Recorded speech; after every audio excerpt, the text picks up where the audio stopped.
Alright, Diablo players, let's go over how can we find the best items in the game. I'm talking about those multiple greater affixes.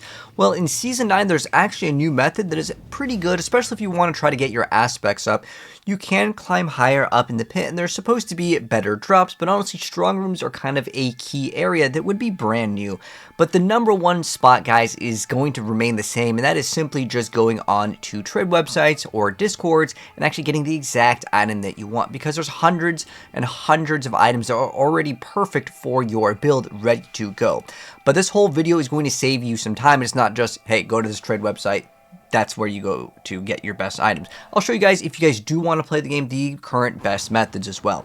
But for starters, most of the best items in the game, hoping that you're going to get like a 4 GA on a unique item, you could spend tons and tons of time. Again, I'm still going to recommend you guys to go to trade websites to actually go get the items. The one exception is if you need those mythics or any of the sparks, you simply have to farm them yourselves. You can actually get runes though with trades, and that can still help you craft your mythic, but then you will also have to get the sparks in order to craft the mythics. But the number one best spot, guys, is 100% trade. And let me go ahead and show you guys kind of just like a little brief overview of the website. So there are several different websites. I'm going to reference Diablo.trade, but this is kind of the main one that most people use. So you'll go in, you'll sign with your Battle.net, and you'll see that people are taking offers. Most of these guys are kind of just wasting your time, to be honest, because they'll sit there and say, hey, offer me something, and then they'll just kind of again waste your time because they might not want to sell it immediately. So you try to look for people that are online. You'll see that there's this little like green indicator that will kind of notify you if they are online,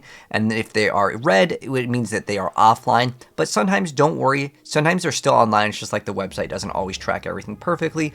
But ideally, you just go over here to get whatever you want. There is a section called a filter that you can search for whatever you're looking for. So that could be runes, that could be gems if you want to get some of those big gems. I know it takes kind of forever for those, or specifically boss materials. You can get pretty much anything that is tradable on the website. You can also go for services. There's a very good Discord called the Sanctuary Discord, where you can also look for other players that offer services for like gold or items. You can actually get like power leveled and stuff, but the trading is the number one spot 100%, because you could just use the items that you already have and you don't even have to farm. It's already ready for you guys to go. But if you need gold, because that's the main form of currency that people use, you may need to sell your runes or your excess items that you don't need, get the gold, and then you get your item.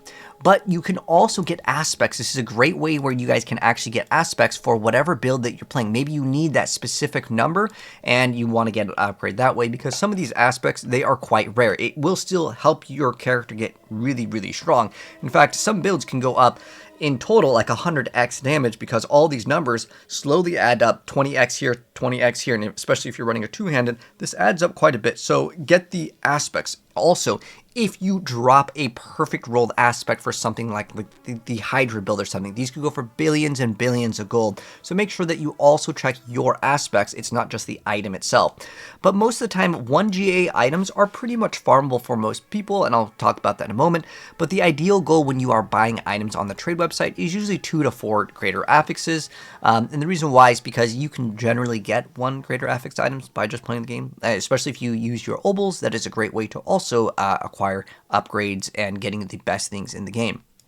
But again, trade is much better, because realistically getting 3 or 4 GAs, it's a nightmare to actually go for, especially if you want to get in every single slot. But ideally, you sell your 1 to 4 GA items, your runes, your materials for gold. And if you're wondering, how much is this worth? Well, there's a completed listings. If you go into the filters, you can see what people are actually selling these things for. Again, there's a bunch of stuff, and I have a dedicated video that goes over kind of what you should be looking for, which I'll also link below, which could help you out. But on top of that, again, just stack your gold, slowly start selling things, and then find out what your things are worth. Again, I'll link this video as well, but you can just look it up as well, just how to price your items in Diablo 4 via Diablo.trade, and that way you guys know what your item is actually worth. That will help you out ton. And then if you actually want to play the game though, because I know there's people out there that are like, I don't really want to engage in trade or whatever, people are, annoying, they don't respond back, I totally get it. But if you're just looking for like legendaries with 1 GAs, the strong rooms are actually one of the best areas to actually go for once you complete them. Again, Tormented 4 difficulty is going to give you the highest amount. You could technically do the pit, but the pit is usually oriented around getting your glyphs up. I would say strong rooms are probably one of the better things for Season 9 that is there, but there isn't really too much target farming, right? You can't select, if I just need that chest piece, where do I go to get that chest piece? Well, if you're playing in the Helltide, you can go for, like, say, gloves, boots, weapons. These are all good to go for. But since these are cheaper in the Helltide to get the armor chests versus the weapon chests, it's ideal to open up those ones as you get more bang for your buck. But if you go turn in your Whispers gifts for your items, ideally weapons and jewelry will be much better because they are more rare. Now, if you do get one of those greater caches that are like in the orange text, then I would still kind of take those usually. But for the most part, the better option is going to be weapons and jewelry because the other things are considered to be more common in the game, and they're also cheaper if you are doing Helltide. There is also a tribute for greater affixed pieces of gear if you do go to the Undercity, if you do have that tribute, but that one's kind of mid, I'll be honest. I think the runes one is much better if you are going to use that one. And also, if you are trying to upgrade your amulet, this is the biggest pain in the game. It's like 1 in millions to get like a good amulet in Diablo because the amulets are already rare, and on top of that they have so many ranges. If you really want to try to get like the best upgrade, a lot of times the amulet is the biggest pain. You could use your obols, but I'm just going to warn you guys, because they also cost more, it is going to be something where you're going to have a bunch of obols to sink into. But again, this is usually the most expensive part of any top gear build. It is the amulet to get triple of the variants or even double of like the passives, especially if they rolled high. You have a better chance of GTA 6 coming out before getting a god amulet in Diablo 4. Honestly, it is so rare to get a good amulet in this game just by, again, playing the game. And then also, if you want to go for mythics, the best way, because I get this question asked once in a while, like how do I get the purple items, the mythics? Well, you really have to just do the tormented bosses. These are called the layer bosses. You want to do these on Tormented 4 in a group. I have a dedicated video, which I will also link down below, that goes over where you can actually farm mythics, but basically you're just doing these bosses hundreds and hundreds of times. Do it in a group, make sure you guys have someone that can be a carry, but yeah, these are on the map, and you just want to do these, again, tons and tons of times, except for Undario. Probably don't do Undario because that one takes forever. And also look at your season journey. There is a bunch of different things that, again, you can get sparks for. Again, if you want to see that video, it goes over kind of dedicated ways for you guys to get the mythics. There's the season journey, there's also the bounty board, and there's also one for killing Lilith on tormented difficulty. And then, again, if you do have the tributes, you want to chain farm these in a group, specifically the one that has the mythic. If you want to get mythics, this is one of the better ways.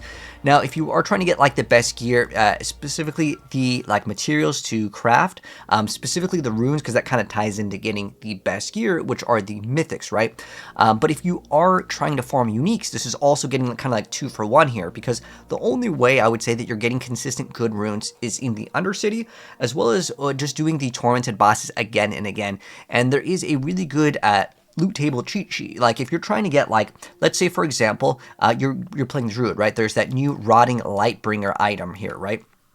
Which gives you the pulverized little poison puddles, right? If you're like, I really want to get this and you don't want to trade for it, this is the ultimate way. So I'll also link this down below. It's the resources boss loot table cheat sheet. It tells you which bosses drop which items. So if you fight Echo of Varshan, Varshan will drop all of these. Make sure you look for your class, but there's also like generic ones. Like if you really need to get Frostburn, these are pretty much like garbage though. But there are some like the Fist of Fate that are actually pretty good. Penitent Greaves is actually a pretty good one. But yeah, if you need a very specific, unique, this is your ultimate way to do it. There's a lot of really good ones. And if you just hit Control F, you can type in like Balazan pants. These ones are really good. If you want the Season 9 location, I have a dedicated video that goes over where you can actually acquire those as well as kind of like the new stuff for the season. But if you need like the amulet, you want to farm Andario or Duriel. However, if you do farm Belial, you can pick any of the rewards from any of the bosses. So Belial is kind of the ideal one that people are playing the most, but just take that as a little note here.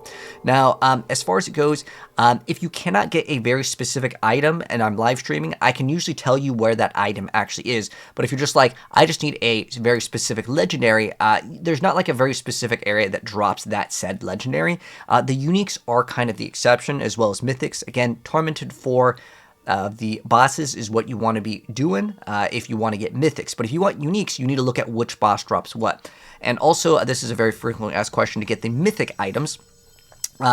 Which is like which boss has the highest chance to drop. They're supposed to all be equal, so as far as I'm aware of, there's no like official data for this. But if you want like the mythics, that is basically your only real method other than acquiring a mythic and salvaging it, getting a spark, or just watch the dedicated video that goes over how to get sparks. But you also have to get the runes, and getting 6 of the runes is pretty tough, so that also ties into keep on farming, again, these tormented bosses again and again. It may take a really, really long time, but if you're looking for a very specific, like, aspect or something, and if I'm playing, like, let's say, Rogue, which is usually what I like playing, but if I'm playing Rogue and you're like, I really need this aspect, if I'm live streaming, you guys can feel free to let me know what aspect that you're looking for, and I can always hook you guys up, or if you just need single GA items, I always try to hook you guys up in the stream. If you guys want to follow me over on Twitch, that's my username, same exact over here. But also, I cannot give you mythics. Also, you cannot trade for mythics. This is a very frequently asked question. It's like, how much is a mythic worth in gold? And the answer is it doesn't matter, because you can never get a mythic to go into the trade box. They are considered account bound. So you cannot trade the mythics. You can't salvage the mythic, get a spark, and then trade the spark. These are all account bound things, but your best option, guys, is 100%. If you guys want to get the best items in the game, it is 100% trade. And if you want to farm them, yeah, you can try to push higher in the pit. You can also think about the strong rooms. The Undercity is also a great option, but these are just random stuff. To target farm, once again, if you know what item that you need, look at this loot table cheat sheet and the boss will drop them. It won't always drop them with the greater affixes, it's just random, but if you farm these again and again and again, which you're going to do for the mythics anyways, eventually it will more than likely get like a drop. Sometimes you only get 1 GA, sometimes you can get 4. I've gotten like, well, I think I only got like 3 or 4 GAs, and most of them were terrible anyways. Like, Banished Lords is pretty bad because of overpower in Season 9. But for the most part, yeah, basically you need to farm the Tormented bosses. That's your best bet, but the 100% best way, get items, sell them, and then get the exact item that you want. So you don't have to keep on farming endlessly. But hopefully this video and guide helped you guys out. If it did, drop a like on. If you're new here, hit subscribe, turn that bell if you guys would like to see more in the future. And I'll catch you gamers in the next video. Peace out.